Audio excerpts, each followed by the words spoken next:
customer ကိုတိုင်းတဲ့နေရာမှာ customer ကိုအားမနာနဲ့ customer related မဖြစ်နဲ့ customer ဒီငါမနာမနဲ့လို့ငါစီရောက်လာတယ်ဟာဟုတ်တယ်မလားငါလည်းသမျှခံမနေငါယုံကြည်ဟုတ်တယ်မလားအဲ့ခါကျတော့တိုင်းမယ်ပြောင်း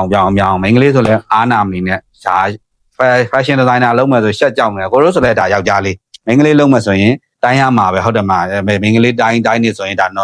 no တွေဆိုလဲတိုင်းရတာပဲ no way ဆိုအတိအကျလုံးဝကိုနော်nipple ထိတ်တွေဟုတ်တယ်မလား nipple ထိတ်ကိုအတိအကျတိုင်းရဒီ nipple ထိတ်နဲ့ဒီ nipple ထိတ်နဲ့အကွာအဝေးပြင်ဒီ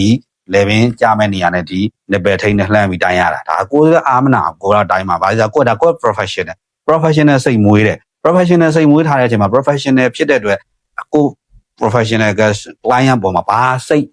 မှမရှိဘူးရှင်းတယ်မရှိဘူးအတွင်းထဲလာရင်ကိုလေးပြကိုလုံးနဲ့ရှင်းတယ်အဲ့လိုမျိုးရှင်းနေအောင်လုပ်ပြီးတော့ကိုကတိုင်းရတယ်ဟုတ်တယ်မလားမိန်းကလေးမလို့ယောက်ျားလေးကိုမေကွာကြီးတိုင်းရမှာလားပေါင်လုံးကြီးတိုင်းရမှာလားမဲကိုကမိန်းယောက်ျားလေးမလို့မိန်းကလေးကိုတင်မလားနှိုကြီးတိုင်းရမှာလားတင်ကြီးတိုင်းရမှာလား no မရှိဘူးကိုဒီတာကို professional အလုပ်လုပ်တာဟို relevant ဖြစ်နေလို့မရဘူးအဲ့ကိုတိုင်းနေရအရေးကြီးတယ်